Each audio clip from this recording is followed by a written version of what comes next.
All right, here we have the Haber process, and we're trying to figure out at what temperature becomes non-spontaneous at. But notice how we're given a table of data. We're not actually given any enthalpy changes of the reaction or entropy changes of the reaction, which means we're going to need to use the products minus reactants rule. We're going to need to do the products minus reactants rule to find the enthalpy change and entropy change of this overall reaction.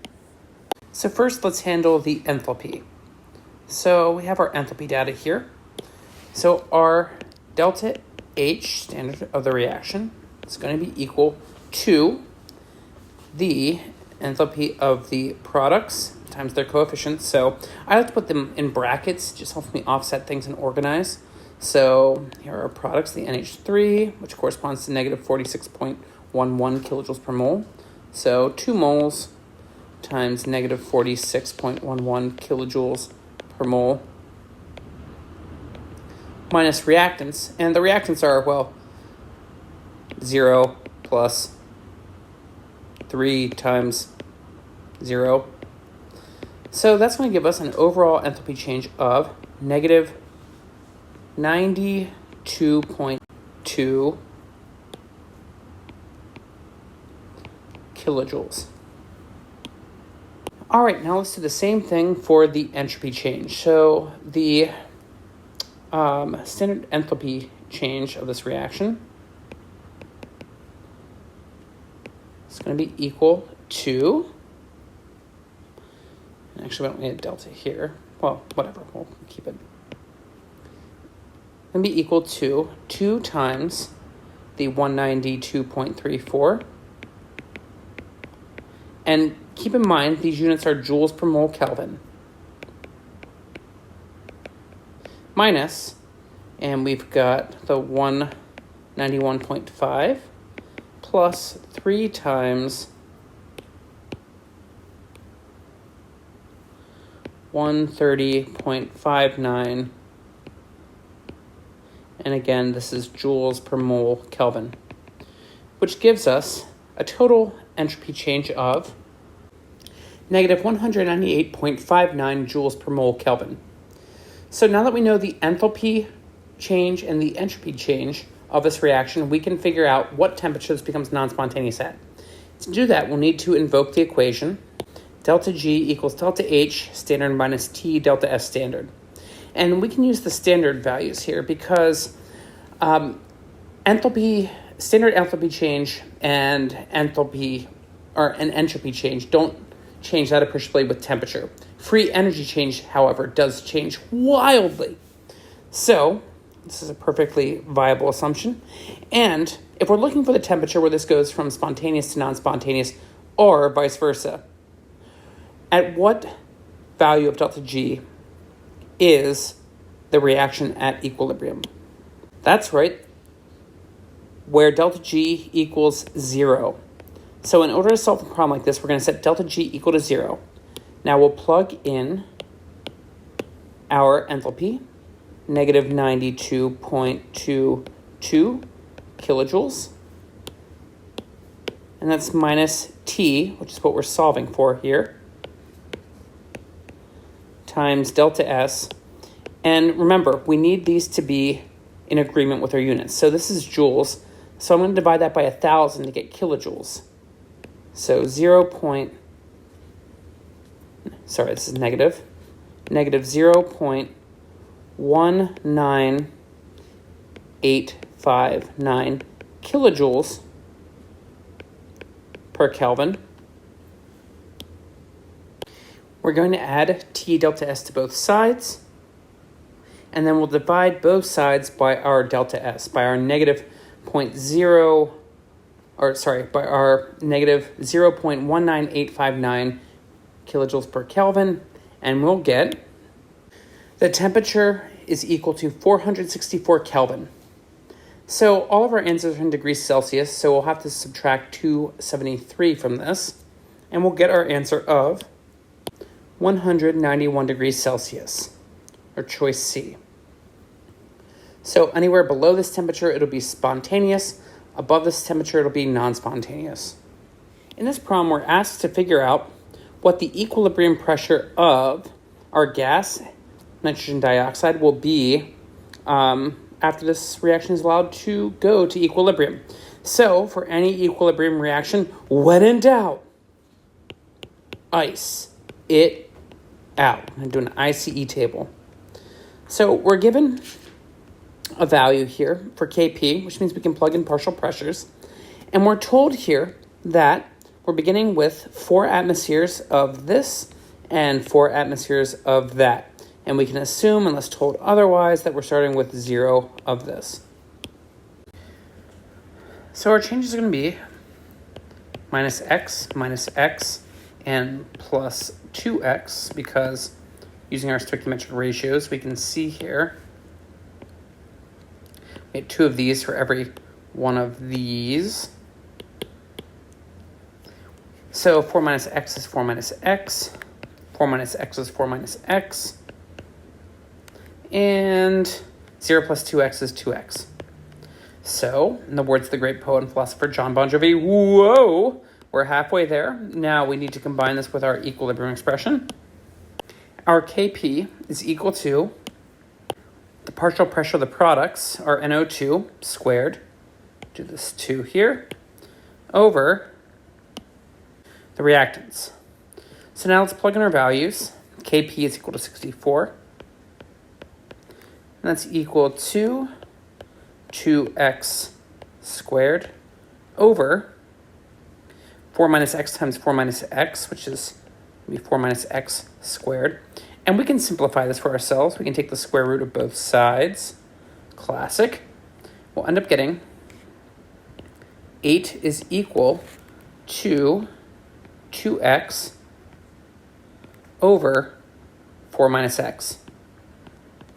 So let's multiply both sides by 4 minus x.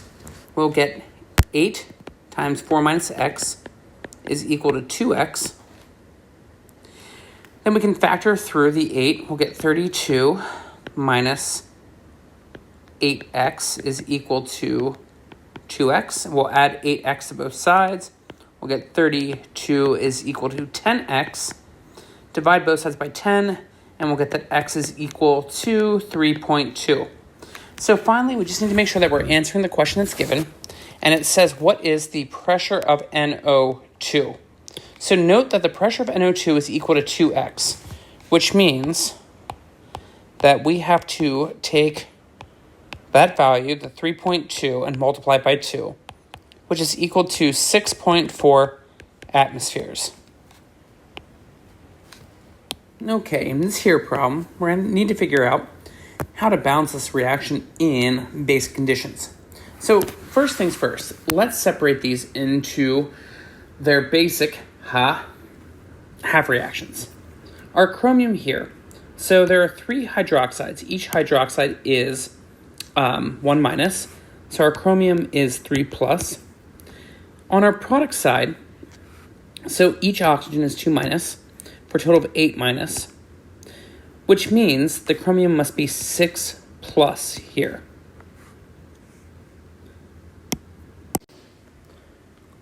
Chlorine, on the other hand, so chlorine is in the plus 5 oxidation state here, and it is changing to the minus 1. So it's being reduced by 6 electrons, notable. Okay, so now we can break these into our half reactions. So our bare bones oxidation half reaction is going to be our chromium hydroxide, and it's turning into this chromate, CrO4 2 minus. Okay, and while we're at it, let's write our bare bones oxidation, or reduction half reaction. Our reduction half reaction is going to be our chlorate turning into chloride. Okay, so now let's take this one at a time. First, let's balance our oxidation half reaction. We have to balance everything other than oxygen and hydrogen, which is chromium. And, well, that was quick. We're good. It's 1 chromium on each side. Next, we're going to balance oxygen. So notice on this side, we have OH3. So we have 3 oxygens And over here we have 4 oxygens, which means we're going to need to add in 1 H2O on this side. Okay, great. But now, notice how we've got 1, 2, 3, 4, 5 hydrogens. So the next thing that we do is we balance out hydrogen by adding in H+. And actually, specifically, we'll need to add in 5 H pluses to get both sides equal. The last thing we're going to do is add in electrons. And we take the total charge on each side. So on this side, 0. And on this side, we have -2, and we've got 5 positive 1 charges. So this is a total of +3, which means we're going to need 3 electrons here. And voila, this half reaction is balanced. So for our chlorine, we've got 1 chlorine on each side. That's cool. But wait, 3 oxygens? No, I think not. So we're going to add 3 H2Os to this side. Now, hark, what's the problem? We've got 6 hydrogens. Well, we need to balance that out. So we're going to add in 6 H pluses.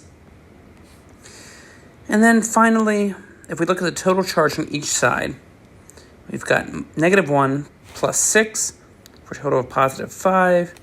And on this side, we have -1, which means we're going to need to add in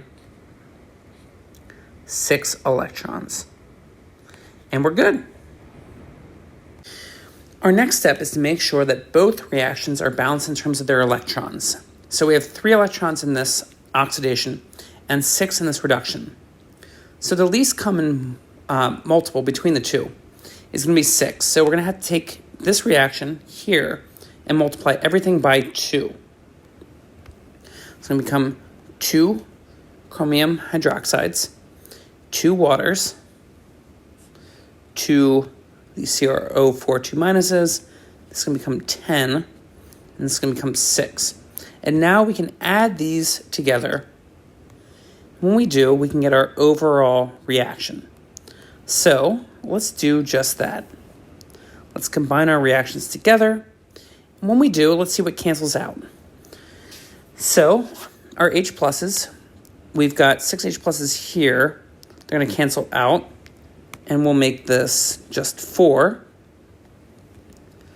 Our electrons will cancel out. They will always cancel out in a balanced redox reaction. And our waters, we've got 2 waters here. They'll cancel out. And this will just become, well, 1 water. So our overall reaction becomes 2 chromium hydroxides plus chlorate yields 2 CrO4 2 minus plus 4H plus Cl minus plus H2O. Now, to finish this problem, we need to ask ourselves, what about this reaction is decidedly not basic? Because, again, we're balancing this solution in basic conditions. So we can't have an abundance of H plus. This is in basic conditions. So to finish this problem, we're going to need to neutralize the hydronium. So what we'll do is we'll add 4 hydroxides to both sides of the reaction. Because remember,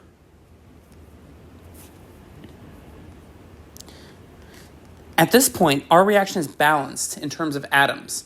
So whatever we do to the right-hand side of the reaction, we have to do to the left-hand side of the reaction as well. So whenever we do that, whenever H plus and OH minus are in the same neighborhood, do they just pass by each other and say, hello, H plus, how are you? Marvelous, OH minus. Ta-ta. No, they will neutralize each other. These will become 4 waters. So this cancels out. And in fact, since we already have a water here, we can just make this easier. And let's just cancel this out and make this 5 waters total. Cool. Okay. So now the question said, what is the coefficient in front of water? Which means, it's going to be 5. It's it's going to be 5. Here we have to figure out which of these will be more soluble in acidic solutions. And if we're looking for more soluble in acidic solutions, the key is we're looking for salts that have basic anions. Why is that? Well, first let's consider zinc carbonate. So zinc carbonate will dissociate slightly into zinc 2 plus and carbonate, CO3 2 minus. Anything with a negative charge that's not Cl minus, Br minus, I minus, NO3 minus, ClO3 minus, ClO4 minus, or HSO4 minus. That is, anything with a negative charge that's not the conjugate base of a strong acid is going to be able to behave as a base in aqueous solution. Why is this significant? So, if we put this in an acidic solution, our anion, in this case carbonate, is going to be able to react with H plus to form HCO3 minus, because hydronium will readily react with any base. So, if we consider this, the carbonate will be used up by reacting with H plus, which will drive the reaction to the right. If the reaction is being driven to the right, this will cause our salt to be more soluble. So, this one will indeed be more soluble in an acidic aqueous solution. Now then, let's look at the other ones. Our next one, Bil, will dissociate into Bi3 plus and 3 I minuses. Now, I minus is the what of a what, therefore making it what. It's the conjugate base of a strong acid, therefore making it negligible. So will this react readily with H plus to reform HI? The answer is no. No, it will not. So this is not going to benefit from being in an acidic solution. Silver cyanide will dissociate into silver and cyanide. Cyanide has a negative charge. It's not the conjugate base of a strong acid. Therefore, this is indeed a basic anion. So this will indeed be more soluble in acidic solution. So let's continue through. Zinc sulfide will dissociate into zinc, Zn2 minus, and sulfide, S2 minus. Sulfide, negative charge. It's not the conjugate base of a strong acid. So this will indeed react with H plus. And then finally, we have copper bisulfate. Copper bisulfate would dissociate into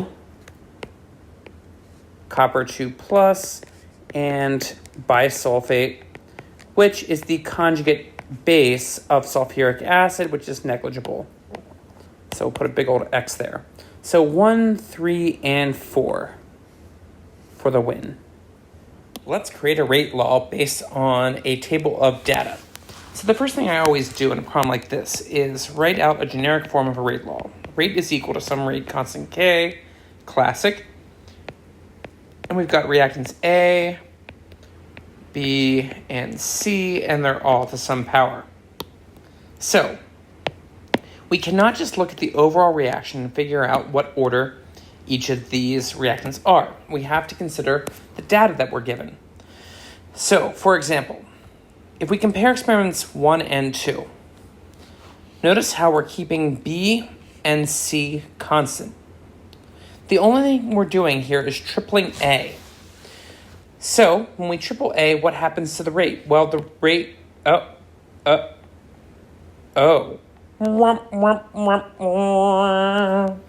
it stays the same. So, if we change the concentration of a reactant and the rate doesn't change, that means we must be looking at a 0th order reactant. We could do whatever we want to this reactant. We could make it 100 times as concentrated. It's not going to make a difference. So, we are 1/3 of the way there. Next, let's figure out the order of reactant B. And to do that, let's compare experiments 1 and 3. So A stays constant between these two, and C stays constant. The only thing that changes is the concentration of B. And we can see here that it gets 3 times as concentrated. It goes from 0.05 to 0.15. And when that happens, the rate goes from 4 times 10 to the negative third to 1.2 times 10 to the negative third. So it goes 3 times as fast. So what we have here is a directly proportional relationship. So we tripled the concentration, the rate went 3 times as fast. If we quadrupled the concentration, it would go 4 times as fast. This means we're looking at a first order relationship.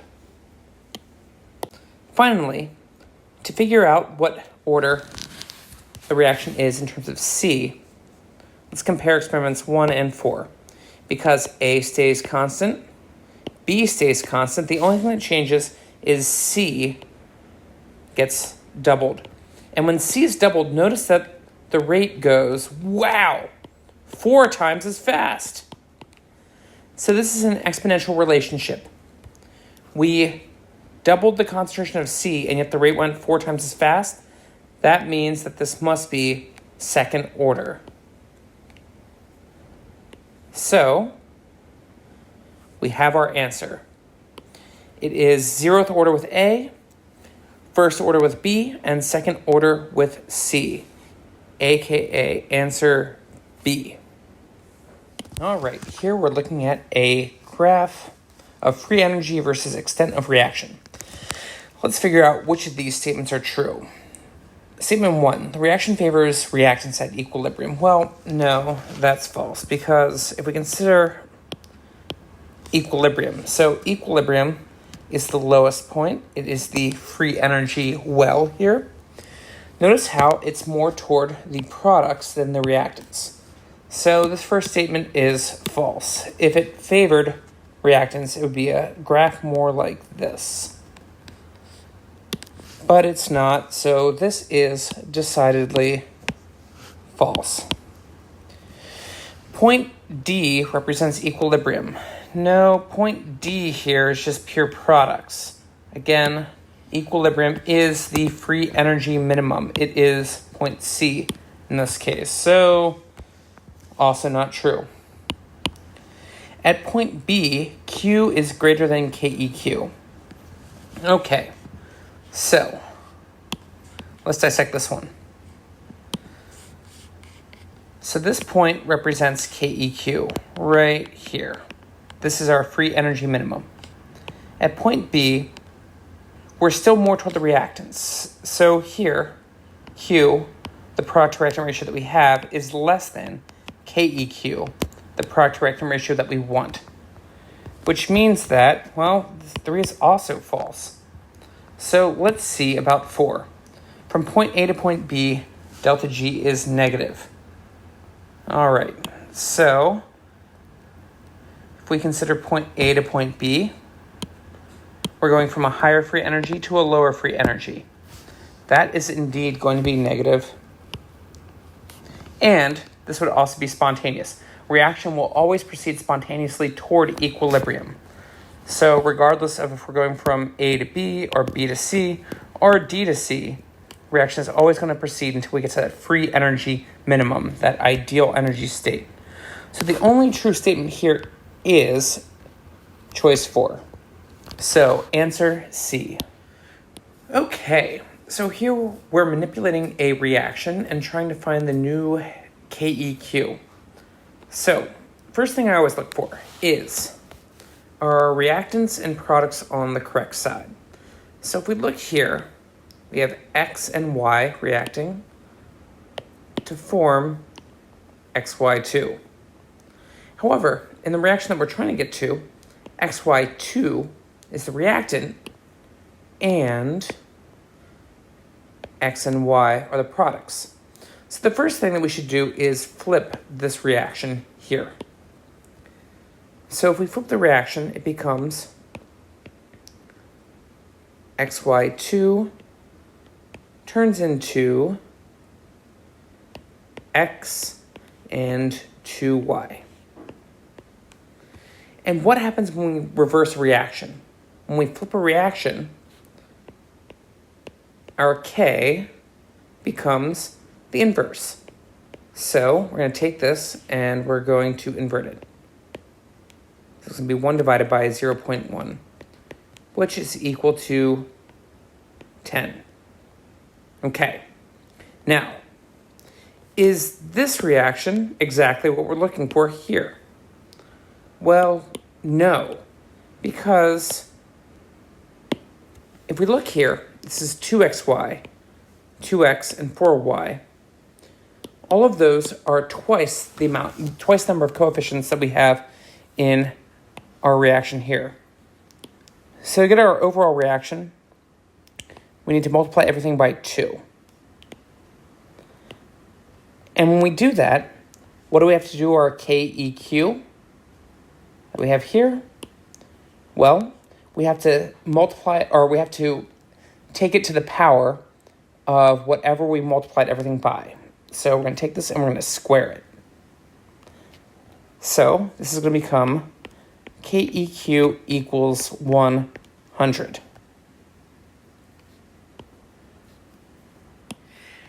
This question involves a concentration cell.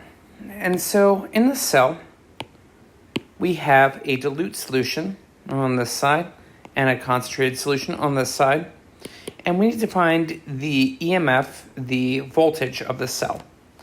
So concentration cells always come down to the Nernst equation, which is E cell is equal to E standard of a cell minus 0.0592 divided by N times the log of Q. Okay, so in a concentration cell, E cell or E standard will always equal 0.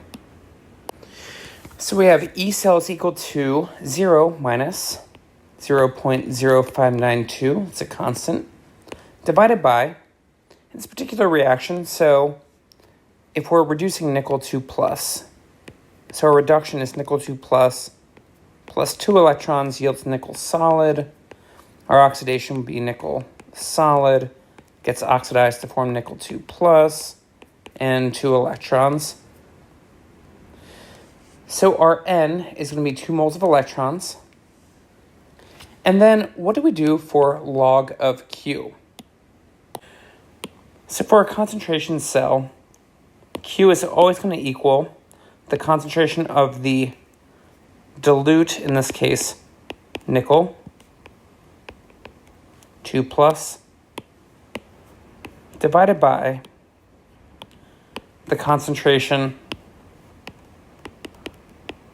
of the concentrated nickel 2 plus. And if you flip these around, don't worry, you'll get the right magnitude, just the opposite sign for the voltage. So this is going to be equal to, our dilute concentration is 1 times 10 to the negative 4th divided by our concentrated solution, which is 1.5 molar, which gives us 6.7 times 10 to the negative 5th. So we'll plug that into this equation.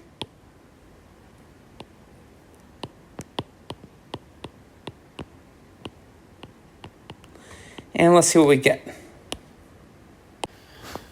We end up getting that E cell is equal to 0.124 volts, or choice B. All right, let's figure out what the initial product will be at the anode when we're electrolyzing the solution. So let's start out by reminding ourselves what happens at the anode. So electrons always travel in alphabetical order. They always go from A to C. So the anode is always where oxidation takes place, and the cathode is always where reduction takes place. Okay, so next we're going to write out every single thing that's present in our solution. We have nickel sulfate, which means we have Ni2 plus, sulfate, SO4 2 minus, so any salt will exist in aqueous solution as its ions, or at least we'll have some of its ions in the solution. And also in water, we need to consider that water could be a potential reactant. Now then, we're looking for oxidation potentials. So, nickel 2 plus, can we oxidize it? So if we look at our potentials table, we'll see that we cannot find an oxidation potential for nickel, nor can we find one for sulfate. The only oxidation we can find is for water, and we can oxidize water to form 4H plus, aqueous, and O2 gas. And this will release 4 electrons, and this comes with a price tag of negative 1.23 volts. Now, considering this is the only possible reaction, our initial elemental product formed at the anode will be oxygen. Here we're putting sparingly soluble salts in order of molar solubility.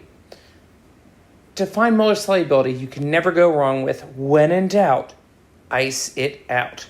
So we're going to go through, and I'm going to walk through the first 2 salts here. So the first one is iron hydroxide, FeOH2. So KSP reactions, we're breaking apart our salt into its constituent ions, Fe2 plus, in this case, and 2 hydroxides. Okay. So we'll do our ICE table. We don't care about the solid. This is 0 and this is 0. Minus x, and plus 2x. And we don't care, minus x is we don't care. 0 plus x is x. And 0 plus 2x is 2x. Okay. Now we write out our equilibrium expression, which is KSP is equal to products over reactants. So iron 2 plus times hydroxide squared. Now we'll plug in our actual values. 7.9 times 10 to the negative 16th is equal to, and this is x, and this is 2x squared. So this becomes 4x cubed. So we'll divide both sides by 4. And get 1.98 times 10 to the negative 16th is equal to x cubed. And then we'll take the cubic root of both sides and get that x is equal to 5.8 times 10 to the negative 6th. And remember, x in our ICE table is the molar solubility. So we have 1/3 of the problem done. Let's do barium sulfate. So barium sulfate is salt number 2. And it will dissociate into barium 2 plus and sulfate. So again, when in doubt, ice it out. We don't care, 0 and 0, minus x plus x plus x. And this is why it's so important to do the ICE table, because notice that the math is different here. So here we get KSP is equal to the barium 2 plus concentration times the sulfate SO4 2 minus. And we plug in x and x, we end up getting that 1.1 times 10 to the negative 10th, or k, is equal to x squared. So, see how the math here is different from the math up here. X squared is very different from 4x cubed. So it's really important to do the ICE tables. We'll take the square root of both sides and end up getting that x is equal to 1.0 times 10 to the negative 5. Okay, cool. So we have one more to do, and that is our silver carbonate. And I'm not going to write the full reaction, but this mathematically also works out to 4x cubed because this dissolves into 3 different ions. So for salt 3, if you write the full ICE table, we end up getting that KSP is equal to the silver concentration squared times the carbonate concentration. And when you plug in what you get from the ICE table, it ends up being, KSP is 8.1 times 10 to the negative 12 is equal to 4x cubed. Again, mathematically, it works out the same way as salt 1. So let's see what we get. So we end up getting that x is equal to 1.3 times 10 to the negative 4th. So when we put these in order, this is the most soluble. The least is the smallest number, which is this one here. So 1 is the least, followed by 2, and then 3 is the most soluble. So choice E, 1, then 2, then 3. Alrighty, in this question, we're trying to relate the relative rate of a reaction at 2 different temperatures, 200 degrees Celsius and 25. So anytime we want to relate the relative rate of reactions at 2 different temperatures, we're going to use the equation, the natural log of K1 divided by K2 is equal to activation energy divided by R times 1 divided by T2 minus 1 divided by T1. So a few notes on this. First of all, I always like to start by defining my variables. So we're looking for how many times faster a reaction is at one temperature than another. So that actually literally means the ratio of K1 to K2. So this is what we're solving for, this ratio here. Now then, generally speaking, these questions will always be worded how many times faster is a reaction at one temperature than another. And reactions will always be faster at a higher temperature because higher temperature means more collisions, means higher energy, it means a faster reaction. So what I like to do is write out T1 is our higher temp. This little reminder is very helpful. So it is 200 degrees Celsius. And whenever we plug into our equation, we need Kelvin, so we're going to add 273, which is 473 Kelvin. Cool. Well, actually kind of hot. So for T2, that's going to be a lower temp. It's going to be equal to 25 degrees Celsius, which is going to be equal to 298 K. Great, now we have everything we need to plug into our equation. So the natural log of K1 divided by K2, again, that's what we're solving for here, is equal to E sub A, which we're told is 33.3 kilojoules per mole, divided by R, which is 0.008314 kilojoules per mole Kelvin, times 1 divided by T2, which again, T2 is 298K, minus 1 divided by T1, which is our higher temperature, which is 473K.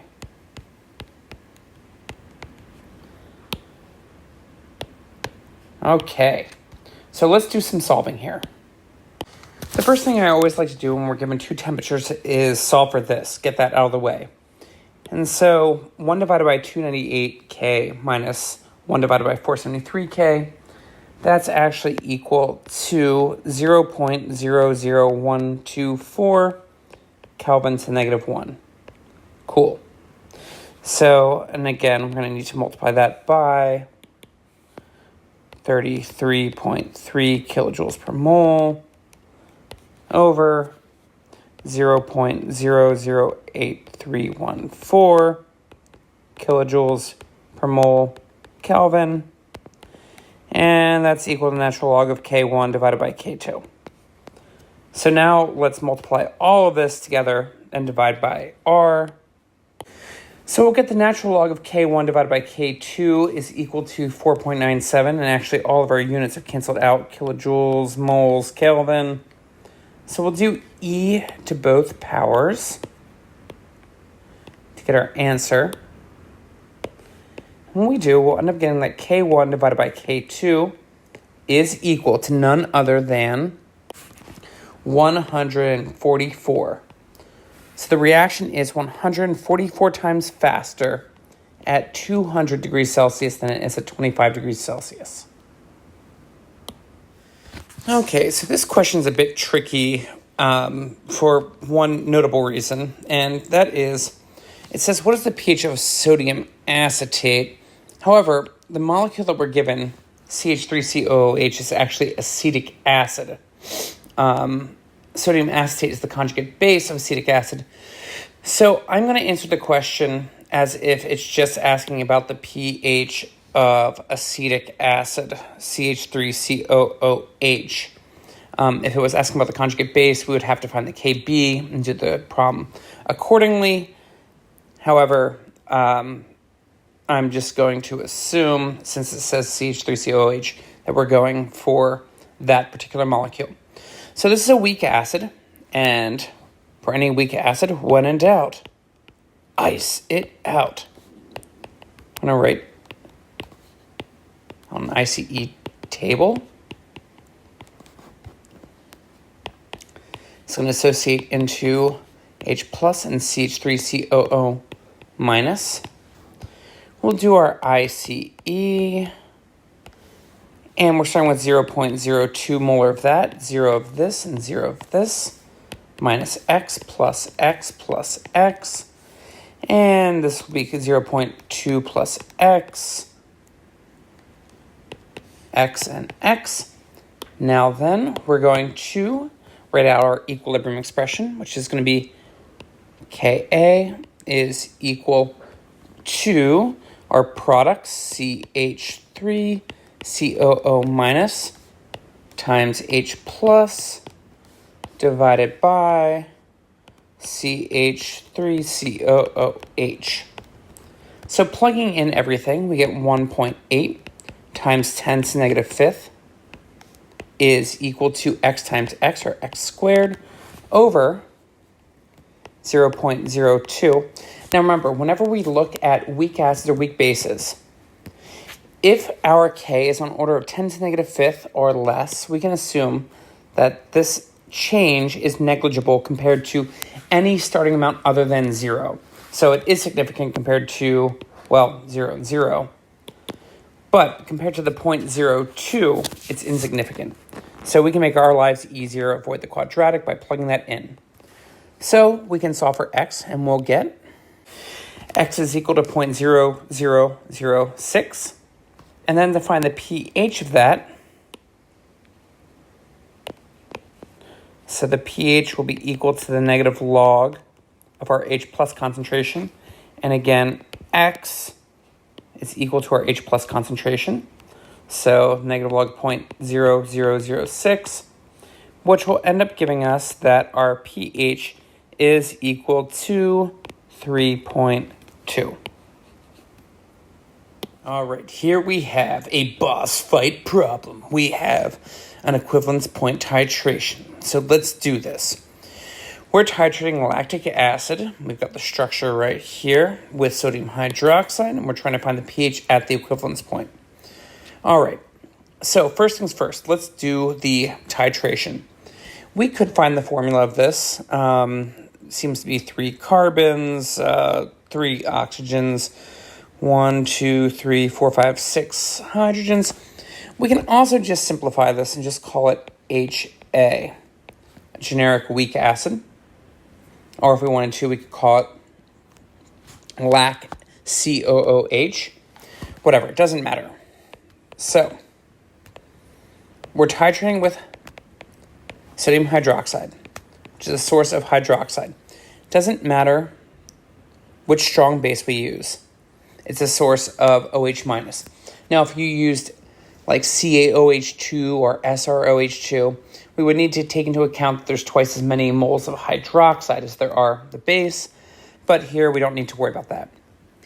All titrations, anytime we add a strong acid to a base or a strong base to an acid, it's always going to be a full-headed arrow. And the idea is that this strong base is going to keep deprotonating. It's going to keep grabbing protons until we run out of a limiting reagent. So it's going to form a minus, the conjugate base here. And for any titration, when in doubt, is it out. Now remember, ICF tables use moles. So before we plug anything in, we're told that we have 100 milliliters of 0.2 molar lactic acid. So let's find out how many moles that is. Remember, moles are equal to molarity times volume in liters, which will be equal to 0.2 molar times 0.1 liter, which is 0.02 moles. Okay, so that's the number of moles of our lactic acid. By definition, an equivalence point titration will have an equal number of moles of our titrant, a strong base. Before we do any solving here, let's figure out what volume of the strong base we're adding in, because that will come into play later on. So we're told that it's 0.1 molar sodium hydroxide, and we're going to again use this relationship here, that moles are equal to molarity times volume. So we know by virtue of being an equivalence point titration that it's 0.02 mole. That's equal to the molarity, which is 0.1 molar, times the volume. Divide both sides by 0.1 molar. Sorry, this doesn't look very good. It's 0.02 moles. And we'll end up getting that the volume is 0.2 liters. Okay, that'll come into play later. In the meanwhile, let's solve the rest of this. We don't care. This is 0. Our limiting reagent, which is it? Trick question. They're both the limiting reagent, so it's going to be minus 0.02, minus 0.02, and plus 0.02, which gives us 0, 0, and 0.02. Okay, so we're only left with the conjugate base, in this case, an anion called lactate. Now then, what does that mean? If we're just left with this weak base, that means that, for any weak base, when in doubt, ice it out. We're going to need to actually do a subsequent ICE table. And the only time in Chem 112 that you'll have to do 2 tables is for an equivalence point titration. So we're left with just the weak base. Any weak base will react with water to form the conjugate acid and hydroxide. Again, you can actually use the reactants if you want to. It's not necessary, but you can certainly do so. And then we'll do an ICE table for this. Now then, ICE tables, what units do they use? They use molarity. However, this is moles, remember? Moles. So this is why the volume of our titrant comes into play.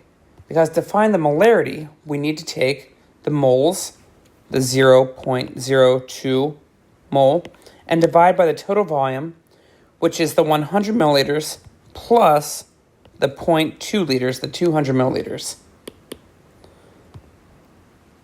So let's actually just write this down here. The total volume is equal to 100 mils plus the 200 mils. And again, this is from what we calculated here and from what we were given up here. So we have a total volume of 0.3 liters. So we're going to take this 0.02 moles and divide it by the 0.3 liters of solution and get 0.067 molar. So we'll plug that in. Again, water, we don't care. And we've got none of this nor that. So we minus x plus x plus x. 0 plus x is x, 0 plus x is x. And this is going to be 0.067 minus x. Okay. So we're getting close. Now we need to write out our equilibrium expression. Now keep in mind, this is base hydrolysis. We're reacting a base with water to form hydroxide. So we'll need a Kb. So we're going to use the relationship here that Ka times Kb equals Kw, which at 25 degrees Celsius is 1 times 10 to negative 14th. So plugging in the value we have, we'll use 1.34 times 1.38 times 10 to negative 4th times Kb is equal to 1 times 10 to negative 14th. And when we solve for Kb, we'll get 7.25 times 10 to negative 11th. Cool. Now let's plug into our equilibrium expression. So Kb is equal to the concentration of Ha times OH minus divided by A minus. Plugging in our values, we have 7.25 times 10 to negative 11th is equal to x times x, or x squared, over, and once again, we can assume that compared to this initial amount here, considering that k is so small, on an order of 10 to negative 11th, that's so small, we can assume that this x is negligible compared to that. So we'll just put 0.067. So we'll multiply both sides by 0.067, take the square root, and get x, which is 2.2 times 10 to negative 6th. Cool. And then keep in mind, this represents the concentration of hydroxide. So if we take the negative log of that, we're actually getting the POH. So let's figure out what this is. The POH ends up equaling 5.66, which means that the pH is 14 minus that, which is 8.34. And that's going to be our answer to this problem. So this is indeed a boss fight acid-base chemistry problem. We have a lot of things here. We have a titration. We have an ICE table. We have Ka times Kb equals Kw. We have molarity and moles and all that stuff. If you can do a problem like this, you are in a very good position with acid-base chemistry. So again, the answer is E.